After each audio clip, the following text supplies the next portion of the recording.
명장의 죽음. 흉적이 이달 22일에 진주성을 포위하고서 사방으로 흩어져서 분탕질을 하고 도로를 차단하고 있기 때문에 진주의 소식을 전혀 들을 수 없습니다.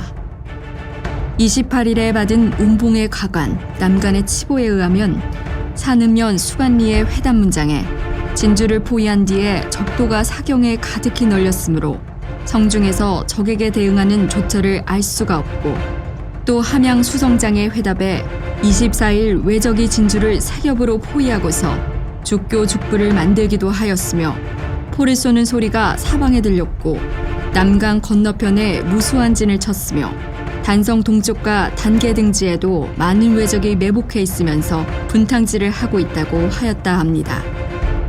이상이 전해들은 대략이고 진주의 접전이 지금 7일이나 되었는데도 한 번도 분명한 보고를 듣지 못했으니 매우 염려됩니다. 전라도 순찰사 권율이 조정에 올린 장계가 선조실록에 남아있다. 장계에 따르면 진주성은 일본군에 겹겹이 포위된 상태였다. 일본군은 주요 교통지마다 군사를 배치하고 매복해 진주성 안팎의 연락을 완전히 차단했다. 6월 26일까지 벌어진 전투의 횟수만 좋기 10수회가 되었다. 매일 수차례의 전투를 벌였지만 10만의 일본군도 진주성을 쉽사리 함락시키지 못하고 있었다. 진주성의 완강한 정 앞에 일본군은 1차 전투의 악몽과도 같은 고전을 연일 벌이고 있었다. 일본군은 매일 공세를 벌였지만 번번이 패퇴당했다. 일본군은 27일 날이 밝자마자 다시 총공세를 시작했다. 진주성의 동문과 서문 밖 5곳에 언덕을 축조하고 그 위에 대나무를 엮어 조망대를 만들었다.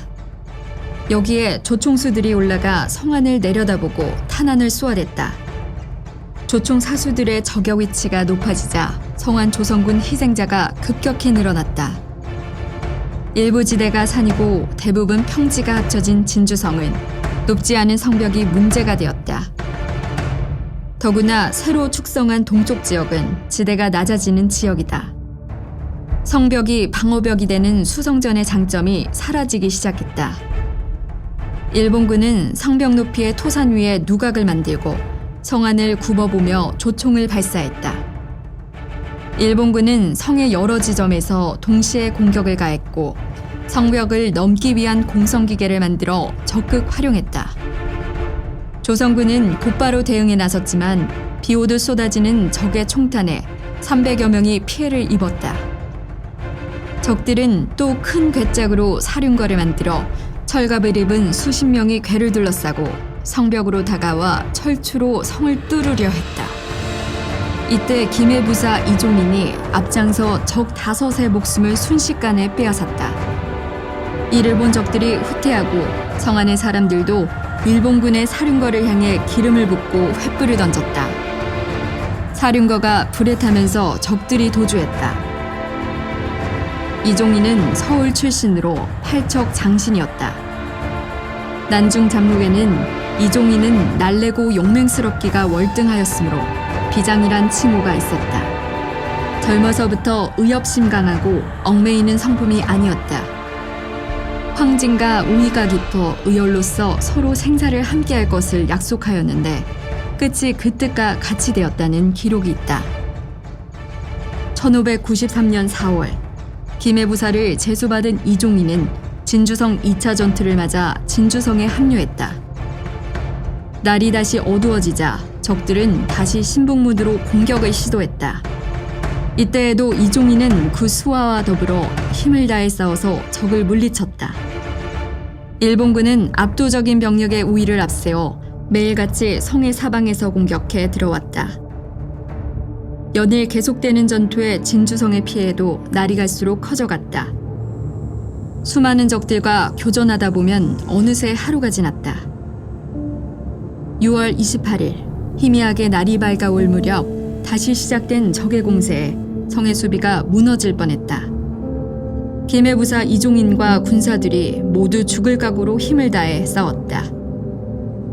혼전 중에 적장 하나가 탄환을 맞고 죽자 그제서야 물러갔다. 이때까지 죽은 적들의 수가 헤아릴 수 없었다. 잇따른 공격에 시간이 지나면 성을 둘러싼 적들의 시체가 즐비했다.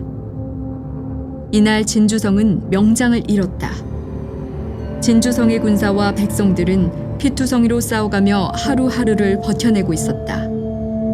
절망적인 상황 속에서 그들을 일으켜 세운 것은 충청병사 황진과 김해부사 이종인, 사천현감 장윤 등 솔선수범하는 장수들의 역할이 컸다. 그런 황진이 적이 쏜 탄환에 전사했다. 황진이 성 아래를 내려다보며 전황을 살피던 순간 일본군이 쏜 탄환이 그를 쓰러뜨렸다. 충청병사 황진은 진주성 2차 전투 당시 현장 지휘관인 순성장을 맡아 실질적으로 군사를 이끌고 있었다. 그런 황진이 전사하자 온 성안이 애석해했다. 이종인은 친구인 황진의 시신을 수습하며 통곡했다. 선조수정실록에는 충청병사 황진을 이렇게 기록하고 있다. 황진은 조선의 명제상 황희의 5대 손으로 용맹하고 활을 잘 쏘았으며 기계와 절개가 남달랐다. 통신사를 따라 일본에 들어갔을 때 적의 상황이 반드시 전쟁을 일으키리라는 것을 살피고는 검 한 쌍을 사가지고 돌아와 말하기를 머지않아 적이 올 텐데 이 칼을 써야 하겠다고 했다. 솔선수범하고 옛날 명장의 풍도가 있는 자로는 모두가 황진을 추중하여 으뜸으로 꼽았는데 재주를 다 발휘하지 못하고 죽었으므로 애석하게 여기지 않는 이가 없었다. 황진은 황윤길, 김성일과 함께 통신사로 일본을 정탐하고 왔었다. 이때 구해온 일본도로 임진왜란에 출전했다. 외적을 향해 일본도를 휘두르는 조선 장수는 일본군에게 공포의 대상이 됐다. 임진년 파죽지세로 북상하던 일본군에게 날개를 달아준 전투가 6월 5일 용인에서의 조선군의 대패였는데 황진은 이때 별부의 장수였다. 순찰사 이강의 무모한 공격으로 임진왜란 최대의 패전으로 꼽히는 용인 전투에서 황진의 부대만 군사를 온전하게 지켜냈다. 그런 황진이 충청병사로 진주성 전투에 참전했다. 어떤 이는 충청병사는 진주성 수비와는 직접 관계가 없으니 밖에서 싸우는 것이 낫겠다고 했으나 황진은 나는 이미 의병장 김천일과 약속을 하였으니 저버릴 수 없다고 했다. 황진의 죽음에 이어 순성장을 물려받은 장윤도 전투에서 사망하자 조선군의 사기는 크게 떨어졌다. 외부 지원이 전혀 없는 상태에서 후방을 걱정할 필요가 없었던 일본군은 진주성 공략에 집중할 수 있었다. 고립무원의 진주성이었지만 조정에서는 이 같은 성내의 상황을 파악조차 하지 못했다.